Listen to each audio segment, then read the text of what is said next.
Olá, seja muito bem-vindo ao canal 7 de Teologia, aqui é o pastor Sérgio Lenz. E antes de tudo, não esqueça, vai aí embaixo, dá o like, deixa aquele like esperto, faça o seu comentário, aliás, compartilhe com alguém e não esqueça de dar uma olhadinha se você ainda está inscrito. Isso é importante para nós, tá bom? Então, roda a vinheta e vamos começar. Nessa jornada rumo à evolução, 7 de teologia, nosso coração em devoção, em devoção.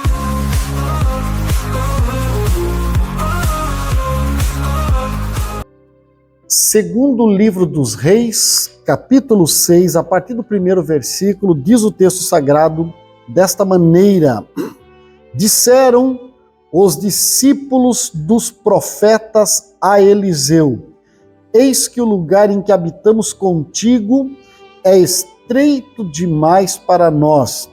Vamos, pois, até o Jordão, tomemos de lá, cada um de nós, uma viga e construamos um lugar em que habitemos.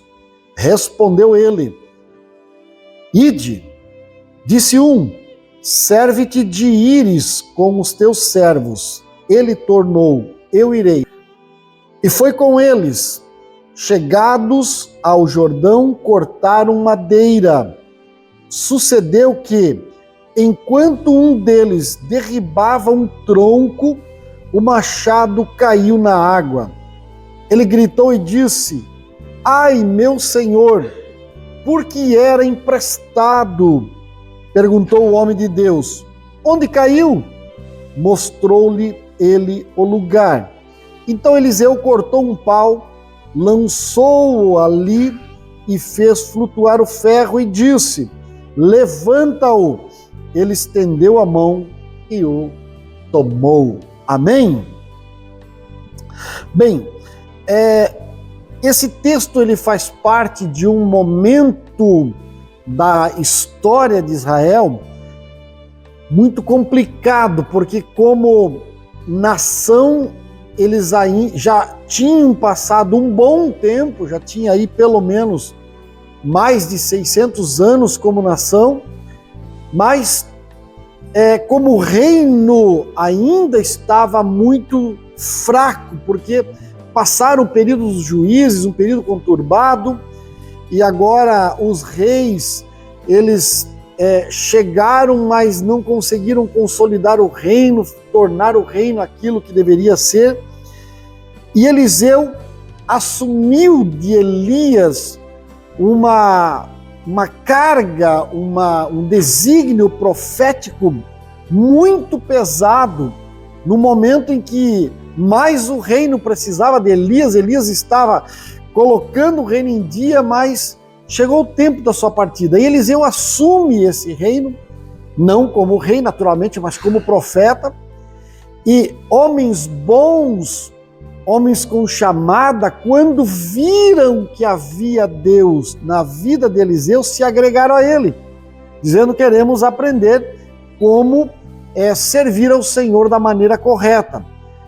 E veja que isso aqui já abre para nós uma lição bastante importante, porque no reino havia uma tribo designada especificamente para estudar e ensinar a palavra de Deus, que eram os levitas. Mas esses levitas não estavam cumprindo com o seu desígnio de acordo com aquilo que deveria ser feito. E é sempre assim: na vacância de um líder, outro se levanta. Coisa boa que nesse texto, nesse momento, o líder que se levanta é um homem de Deus, um profeta de Deus. Não era um sacerdote, mas era um profeta com Deus na sua vida. E os homens então se agregam a ele para aprender as coisas relacionadas a Deus. Que coisa bonita, eu fico pensando, parece que a gente não vê mais isso nos nossos dias. Pessoas que se juntam num lugar, seja uma casa, um templo, um salão, qualquer lugar, mas para dizer: vamos estudar a Bíblia, Vamos conhecer a palavra, vamos discutir a palavra, o que ela tem a dizer para nós. E nós temos até um órgão oficial para isso, como eu disse aqui há pouquinho, que é a Escola Dominical, o local onde nós nos agregamos, pelo menos aí 1 hora, nos assentamos para discutir a Bíblia, para trazer ideias, para pensamentos, dúvidas. E esses homens estão fazendo isso ali. E eles começam a viver como uma comunidade e são chamados a escola de profetas. Mas o que é bom atrai outros. E aí outros homens vão se agregando até o momento em que eles chegam à conclusão: está apertado para dormir aqui, está apertado para comer, está apertado para tirar o cochilo da tarde, a siesta, né? Aquele momento do soninho, da beleza, está apertado o lugar. Até para sentar e estudar está apertado. E aí que um dos discípulos do profeta diz: eis que o lugar que habitamos contigo ficou pequeno. Ficou pequeno. E aí eles então dão a sugestão: vamos até o Jordão. Meus irmãos, esse texto ele começa mostrando primeiro uma coisa que é bonita, uma escola de profetas em crescimento. Quando eu falo escola de profeta, não me tem aqui por gente que tinha dom de profetizar algo desconhecido no momento necessário para evangelização. Esse do Novo Testamento. Escola de profeta que era gente que sentava para aprender a Bíblia, ou os pergaminhos que eles tinham na formação da Bíblia inicial. Mas o texto também vai mostrar para nós um lindo projeto ministerial em andamento. Ministério. O Eliseu, ele está lá arando a terra com os bois que seu pai lhe tinha confiado. O Elias passa sobre ele, põe uma capa e diz: já sabes o que eu fiz contigo. Sabe, o que eu vejo aqui é que não precisa explicar muito. Aliás, não é um desejo que nasce do teu coração. É algo que vem do coração de Deus, te atinge como uma flecha, entra na tua alma e diz: eu te separei para um ministério especial. E aí, meu irmão, pode matar em praça pública, queimado, que não tem ninguém que arranca isso dele. Quem sabe o que está fazendo ali. Então, um projeto que está em andamento. Mas também o texto nos mostra que tem um problema inesperado. Agora, eu quero pensar versículo a versículo com você. Você tem sua Bíblia aberta aí. O primeiro versículo é: o lugar que habitamos contigo é estreito demais. E aqui começam as grandes lições. Primeiro, crescimento vai gerar desafios. Crescimento é sinal de bênção, mas crescimento gera desafio. Você nunca ouviu falar aquele irmão que você passou por ele na rua e diz: onde é que você anda? Eu não te vi mais. Não, eu saí da igreja lá onde a gente estava junto, porque tá muito grande lá, muito impessoal, e eu prefiro ir lá naquela congregaçãozinha de 2 por 3, todo mundo apertadinho, mas ali a gente sente o cheiro do suor um do outro, a gente escuta o farfalhar do respirar um do outro na nuca, mas ali eu sou a comunidade. Não. Deus nos chamou para crescer. É bacana o que começou, mas o que começou lá no campo missionário, lá no bairro que não tem nenhuma igreja, lá no interior aonde ninguém vai.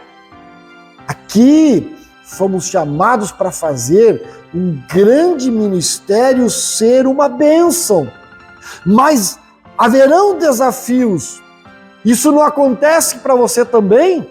Eu lembro, eu casei um dia, faz tempo, eu casei, e o meu salário com o salário da moça, o meu era pouco, dela era pouco, mas os dois pouco juntos eram um pouco ao quadrado. E para nós dois, estava muito bom. Nós morávamos de favor na casa da minha sogra, né? Era ela que pagava o IPTU, a gente dividia a luz e a água, então estava bom demais. Mas passou um ano que em casa quer casa.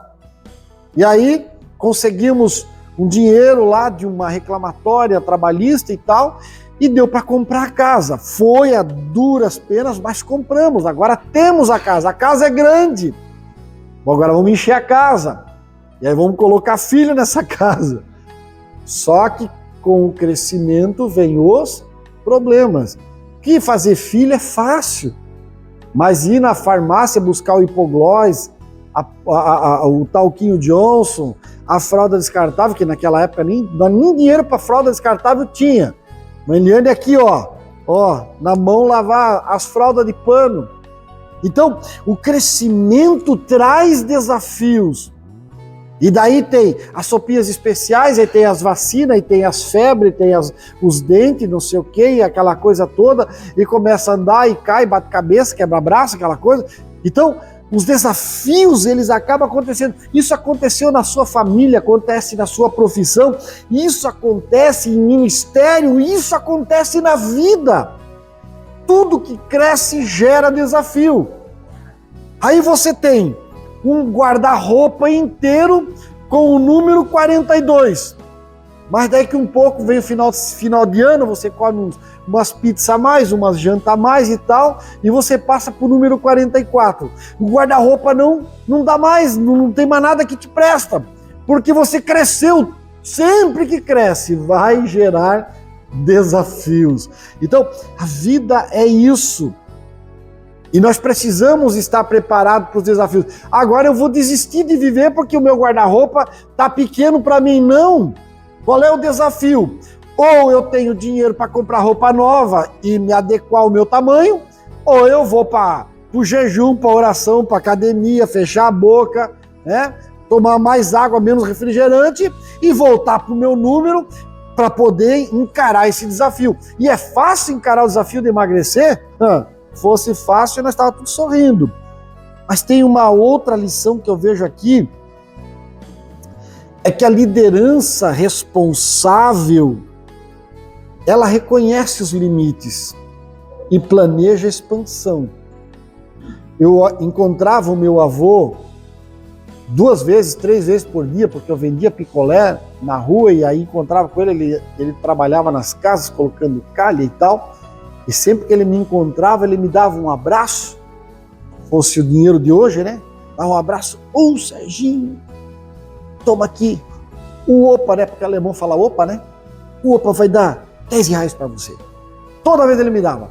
Mas eu pegava o dinheiro alegre, louco para gastar, e ele dizia, mas faz uma poupança. Poupa, porque a vida vai cobrar isso de você. E olha, eu não poupei na minha juventude e quando casei não tinha reserva. Eu fiquei dos meus 16 anos até os meus 35, vamos arredondar para os 36 para dar um número redondo, 20 anos pagando juro para o cheque especial do banco.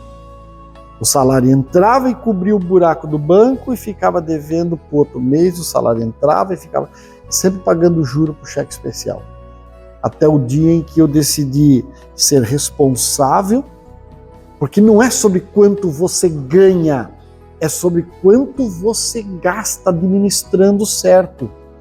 Eu posso ganhar 2 mil e viver bem, posso ganhar 20 mil e viver mal. É sobre como eu administro. Então, eu preciso planejar a expansão dos meus gastos. Aí eu tenho um carro, ano 2013, que faz 12 quilômetros com litro dentro da cidade e não dá manutenção. Eu boto esse carro fora, pego um carro 2025 que faz 6 quilômetros com litro e me dá uma manutenção tremenda. Isso é planejamento correto? Planejamento inteligente? Não é. Mas este momento do versículo, o lugar é estreito, vamos fazer algo maior, ele também nos lembra que não basta crescer numericamente, nós precisamos crescer em organização, crescer em preparo e crescer em visão. E é por isso que no domingo nós fizemos um levantamento de todas as lideranças, trouxemos todos à frente, não somente para orar por eles, para a igreja crescer e entender quem são cada líder, para nós podermos crescer junto. Porque um pastor sozinho, ele lidera 20, 30 pessoas. Mas 250, 300, 350, ele nunca vai dar conta sozinho.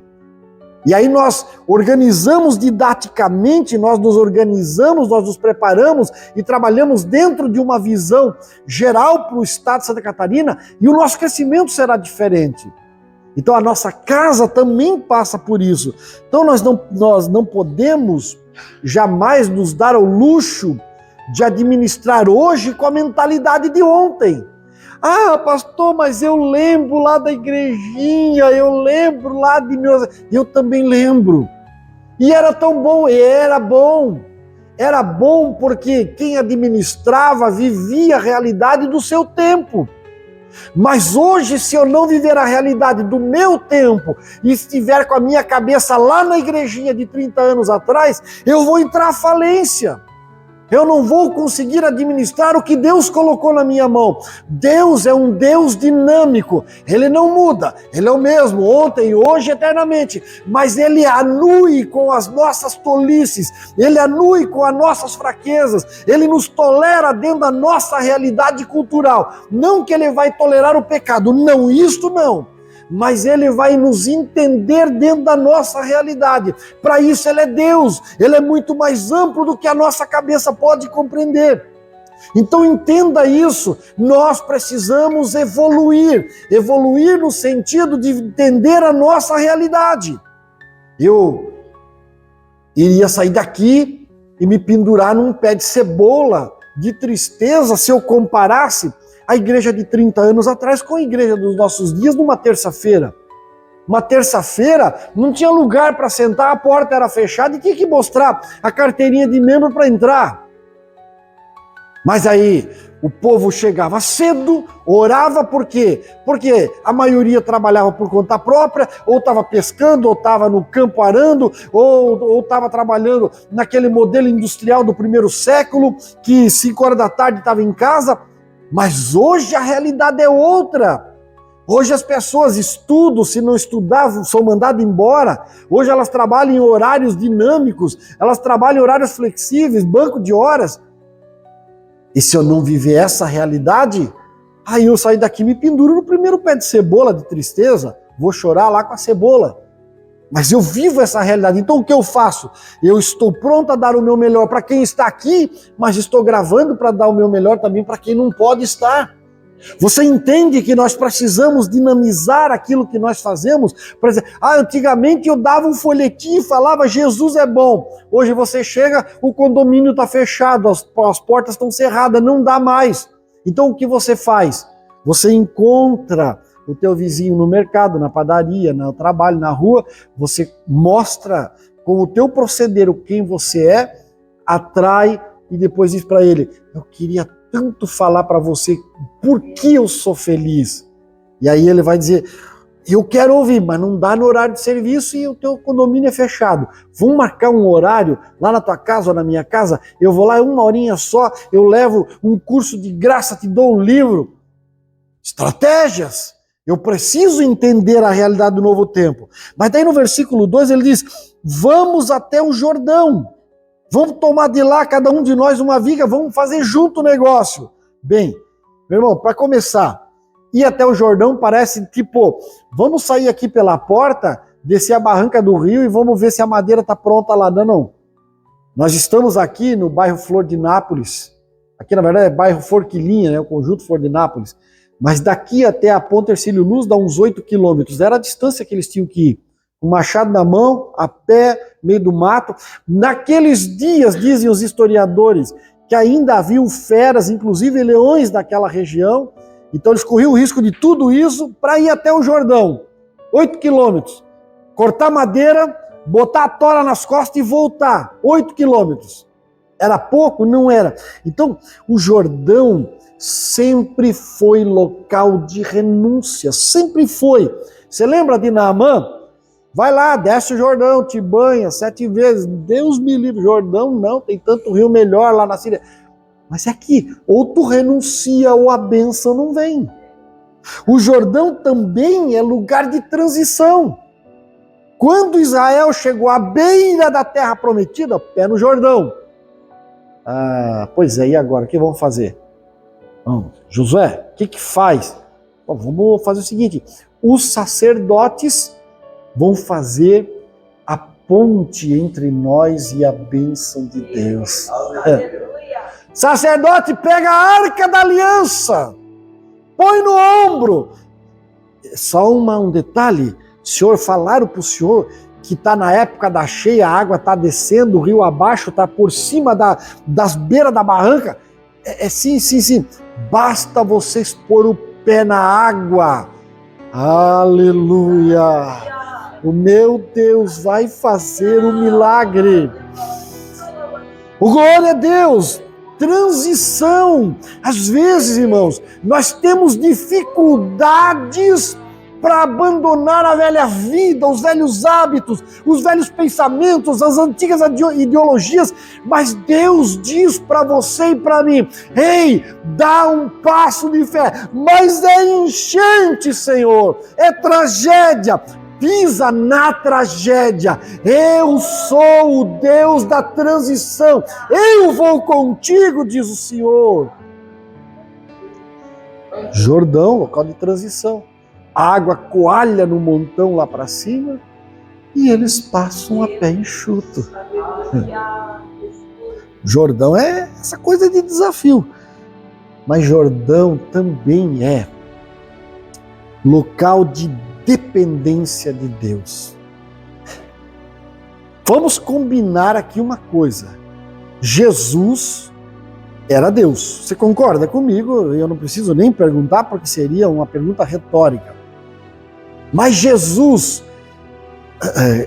João, quando ele está escrevendo o capítulo 1, enarche en hologos, kai hologos en prostonteon. Ele está falando em grego aqui, né? Ele está dizendo, no princípio era o verbo, e o verbo estava com Deus, e o verbo era Deus.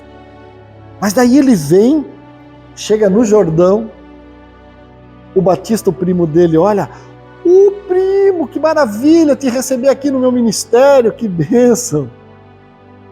E batiza. Misericórdia. Eu carrego, aliás, eu nem sou digno de carregar as tuas sandálias, eu vou te batizar. Não, mas vamos mostrar para o povo que eu dependo do Pai. Aleluia. Eu dependo do Pai. Você depende do Pai. Por que tantas vezes você tenta jogar carreira solo? Por que tantas vezes você tenta se dissociar da vontade de Deus, fazendo o que o teu coração, que é enganoso e desesperadamente corrupto, quer que você faça? Quando o Pai está dizendo, é por aqui, eu vou contigo. Então, meu irmão, e esse versículo 2, ele nos ensina que os projetos, qualquer projeto, seja ele de vida, ministerial, financeiro, educacional, familiar, nenhum projeto deve nascer só da necessidade. Não, eu casei, agora eu tenho que dar uma casa para a mulher, né? Eu fiz um filho, agora eu tenho que construir um berço. Não. Tem que nascer acima de tudo da orientação espiritual. Você ainda ora perguntando para Deus o que você deve fazer no dia de amanhã, depois da manhã. Você toma decisões ainda pautado na vontade dele, porque é o Jordão, vamos até o Jordão, vamos lá é o local de decisão, lá é o local de dependência de Deus. Mas ele continua, versículo 3, disse serve-te, rogo-te, que venha conosco. Meu irmão, é uma coisa bacana, porque o Eliseu, ele não só autoriza eles irem, ele vai com eles. E isso aqui é bom demais, porque hoje nós vemos principalmente nas famílias, um projeto familiar que ele parece que caminha rapidamente ao fracasso. porque os pais, e eu não tenho nada contra, eu uso o telefone celular, eu assisto coisas, eu vejo coisas, eu uso ele para trabalho, uso para diversão, para descanso, mas a hora de largar o telefone, olhar olho no olho dos filhos, da esposa, do esposo, dos pais, olhar olho no olho, sabe? Não é uma questão de delegar apenas, dizer, vai, faz. Hoje é fácil, você vê crianças de 1 ano, 2 anos, 3 anos, o pai e a mãe pegam um telefone e jogam na mão dele, toma aí, e me deixa em paz. Mas onde está a fase mais importante na vida da criança para a aplicação do lúdico? Você sabe o que é isso? É pegar, sentar com a criança e ensinar, assim dobra, assim vira, assim encaixa. O lúdico. É aqui que vai começar a formação da personalidade infantil. Não é só delegar. Ah, toma aí uma coisa que vai te distrair, vai me deixar em paz. Então, um anticoncepcional ou um preservativo teria resolvido todo esse problema.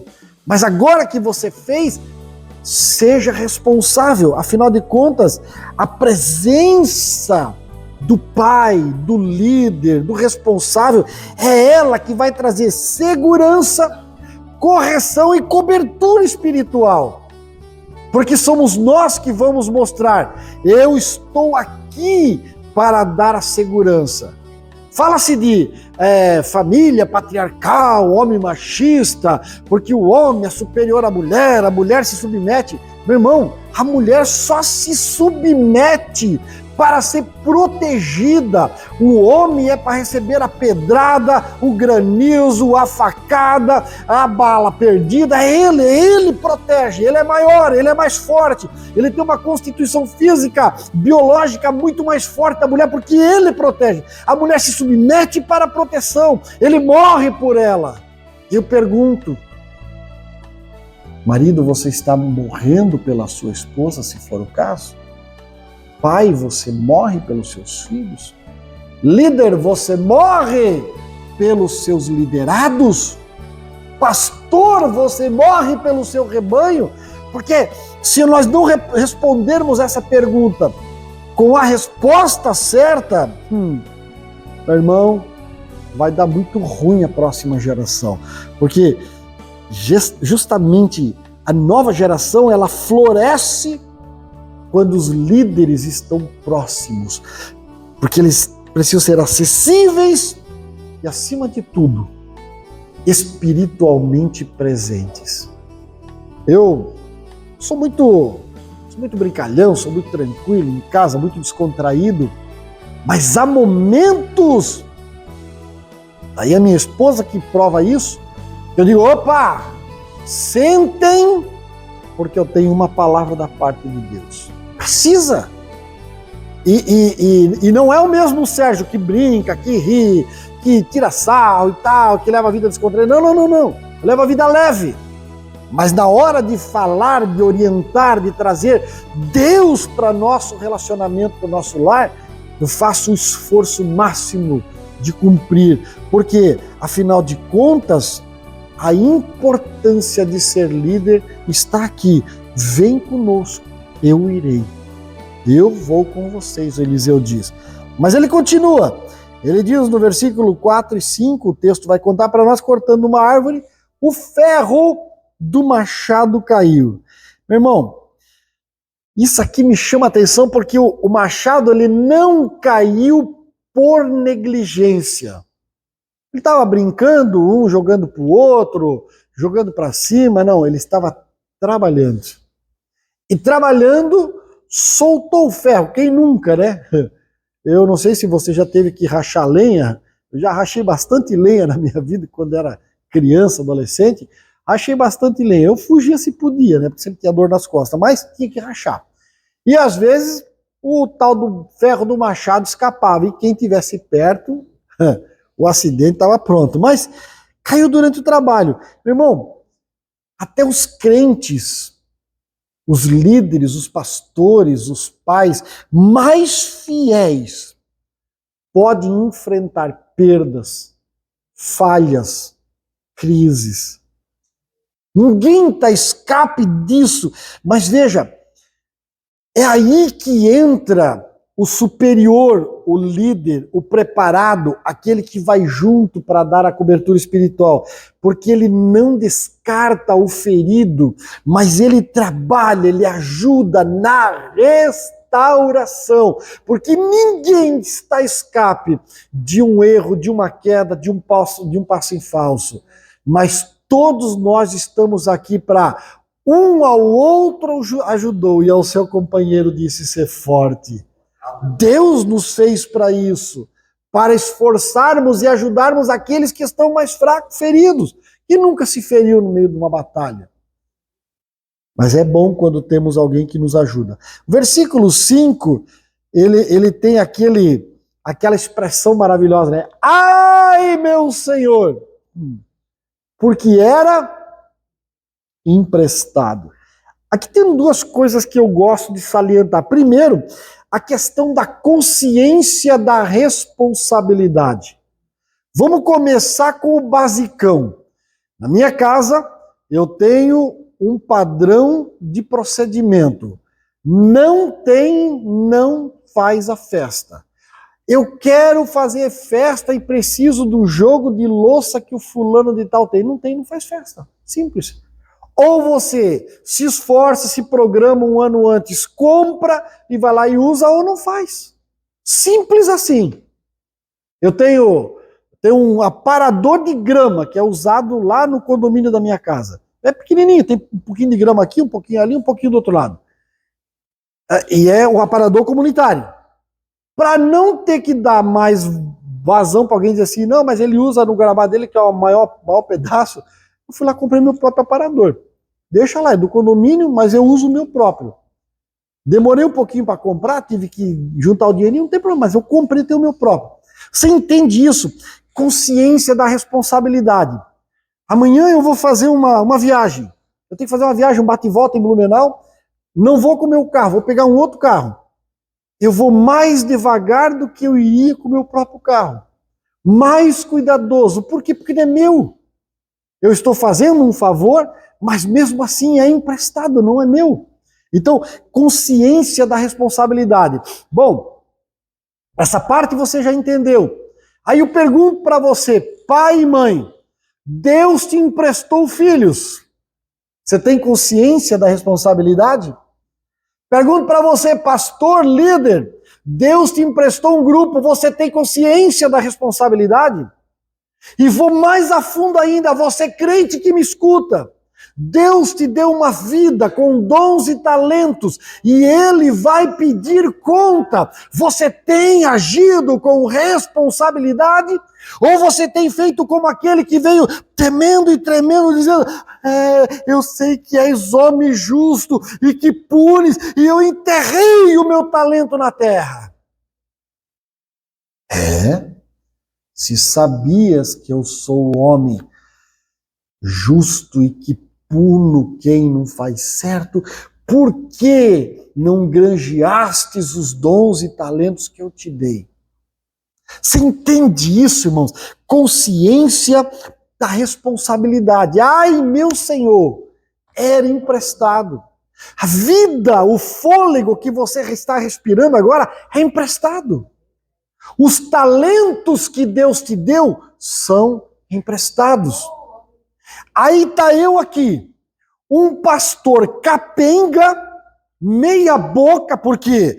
Porque eu sei pregar e sei dar uma aula, mas eu não sei tocar instrumento nenhum. Se eu cantar, o povo corre. Precisava pelo menos saber cantar e tocar pelo menos um violão, mas não sei. Sou capenga, em falha. Aí vem o meu irmão que senta do meu lado, que tem violão em casa, que tem teclado em casa, que sabe cantar, que toca bonito, vem no culto, vê a necessidade, não se mexe de pelo menos treinar uns 2 hinos da harpa para me ajudar num domingo de manhã, numa terça-feira, numa quinta-feira, e aí precisa o quê? Precisa Deus dizer para ti, cadê a tua responsabilidade, seu infeliz? Olha, naquele dia vai ter cobrança. Eu aqui em Florianópolis agradeço a Deus pela vida dos meus irmãos que se levantaram para formar uma percussão, estão fazendo, me ajudando, fazendo um ritmo musical aqui para a gente cantar pelo menos uma coisa bonita. Mas eu já passei por igrejas, eu já dirigi igreja que terça, quinta, domingo de manhã não tinha nenhum músico, mas a igreja tinha gente com talento.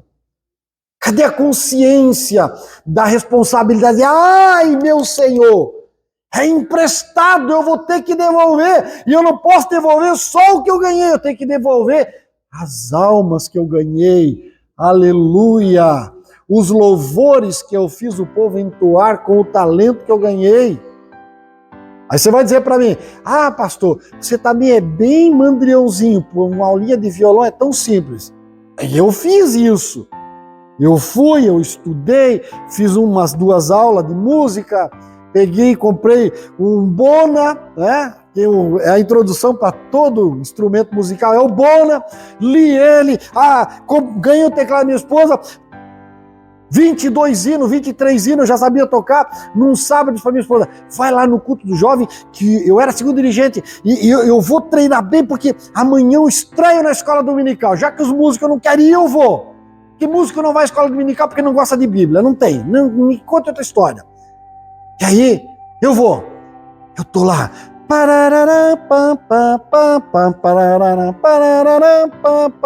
O que tu estás fazendo aqui? Eu não te dei o dom da música, eu te dei o dom da palavra. Onde estão os teus livros? Saquei. Toquei para cima do guarda-roupa e disse, fica aí até nascer o primeiro filho. Você entende isso? Paulo queria atravessar a Macedônia, queria ir para o outro lado, o Senhor disse, volta para o outro lado, não é para lá. Tem hora que ele diz não, mas eu tenho consciência da responsabilidade. Eu preciso estar estudando, eu preciso estar melhorando, eu preciso ter uma resposta, porque ele me deu este talento. Cadê o teu talento? Você tem o teu talento aí? Outra coisa, temor quanto ao que foi confiado. Era emprestado. Eu não posso estragar, eu tenho que devolver inteiro, do jeito que eu recebi. Então, entenda, meu irmão, tudo que você e eu temos foi emprestado por Deus. Dons, posições, influência, oportunidade. Ei, cuide do que você tem recebido, cuide, porque em breve ele virá e requererá o teu talento e também o meu. Aleluia!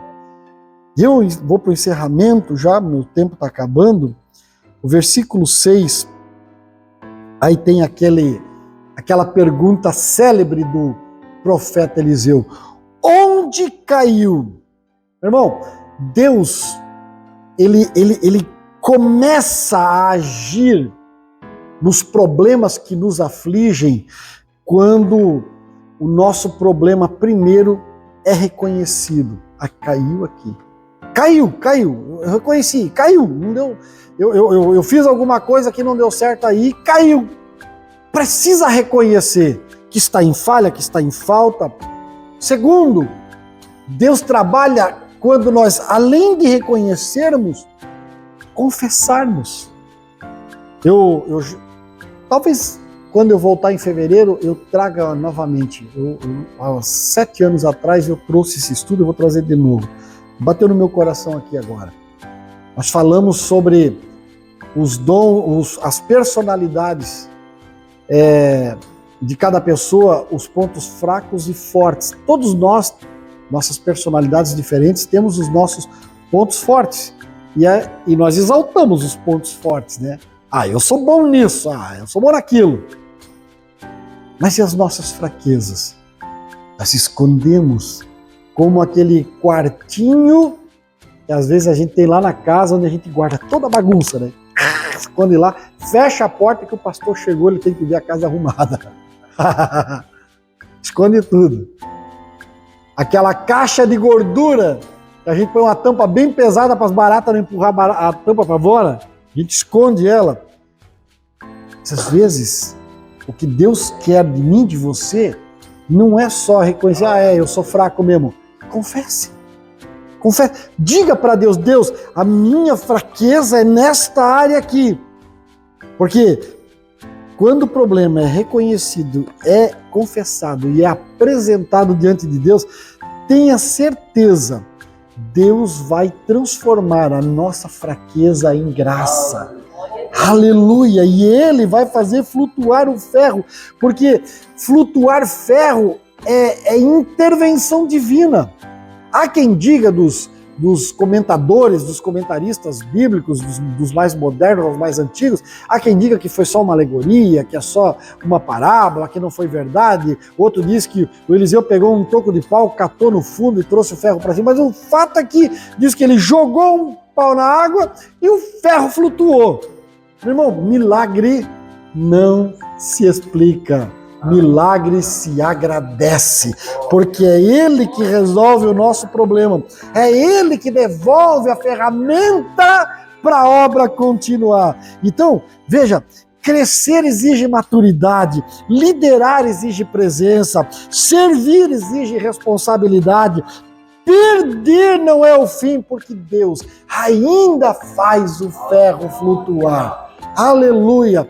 Eu não sei onde você tem permitido perder aquilo que fez a tua aliança com Deus se esfriar, se enfraquecer, mas hoje é noite de você dizer, Senhor, era emprestado, é verdade, caiu porque eu negligenciei, mas caiu, eu estava trabalhando, Senhor, eu talvez não trabalhei direito, me ajuda a me levantar novamente e ser uma bênção para a glória de Deus. Ele ainda pode nos ajudar. Deus te abençoe.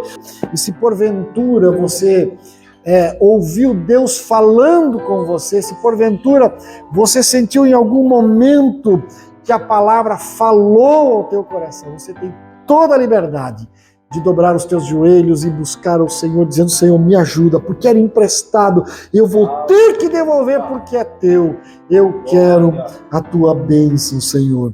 Aleluia!